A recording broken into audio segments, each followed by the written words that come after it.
what still drives you to do what you do with kind of the controversies and the stuff that you've actually been through? Because I take my hat off to people like you that just keep persevering in this political roadshow. Yeah, well, if we're going to talk about things Ross has been sacked from, we could add to the list if you wanted to. I got sacked from the Liberal Party for something I said on Sky News. And it was a case of, the Liberal Party, allegedly the bastion of free speech and freedom of opinion. But if you just cross that line, you're out the door, sunshine.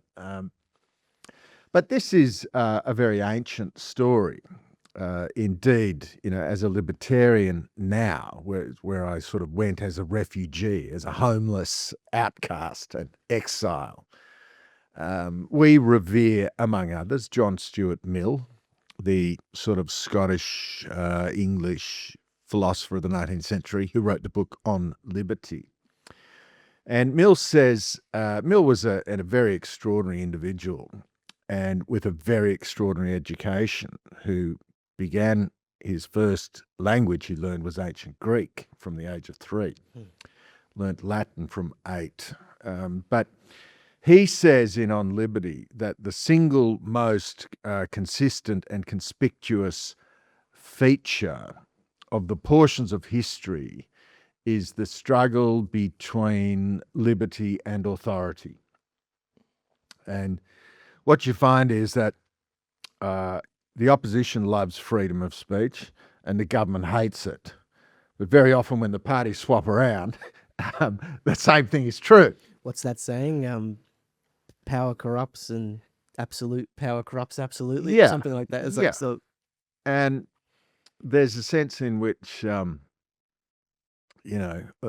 can, if we can drill down to the very personal level, how well do you receive criticism?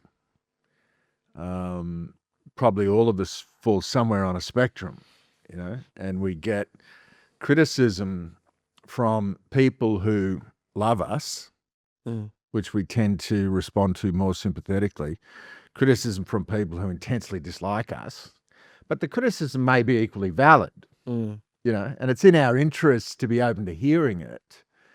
But there is this human, arguably, it's probably a very ancient survival reflex to believe our own story. And indeed, I would say as a political candidate, the first thing you need is to believe your own story.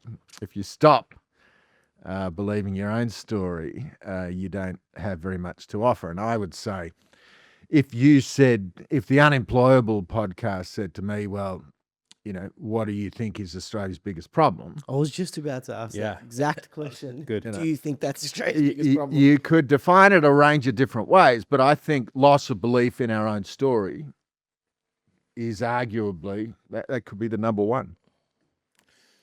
What do you mean by that, loss of belief in your own story as a country? I can see loss of belief when you think of it individually, like yourself, right? Running for a seat. If you don't believe in yourself, how are you going to have anyone else believe in you? So is what you're saying that the people of Australia aren't believing in the actual country anymore? Yeah. I would say it's it's kind of a white guy's disease globally, where we have been, I think, sort of cowed and intimidated into a shame narrative about our culture at a time when the cultures around us, see, people, there's a lot of criticism of China. And I had a pretty spirited discussion with my Uber driver on the way over to the Unemployable's beautiful studio, where Tom has done a magnificent job with the cameras and the Plenty audio, of cameras on you. about China. But, the principal difference, I would say, between China and Australia is that China still believes their story. And, it's very interesting that the question of the way in which civilizations or tribes, nations rise and fall. It's obviously been the subject of a fair bit of historical study by some very fine minds. Obviously, the most Edward Gibbon Jr., who wrote the fall of the Roman Empire. Mm. A guy named David Hume is a Scottish philosopher, one of my favourites. Naturally, Edinburgh University had a building named after David Hume, who wrote a number of very significant works of philosophy. He was one of the earliest pioneers in consciousness. Where does your perception and opinions come from? But he also wrote the history of England from the invasion of Julius Caesar until 1688. So he was a guy with a very long perspective of history. I was going to say, naturally, Edinburgh University, which had named one of its residential colleges after David Hume, some of their students got together and said, he was not sufficiently opposed to slavery. So they've got out that bloody chisel and chiseled his name off the building, right?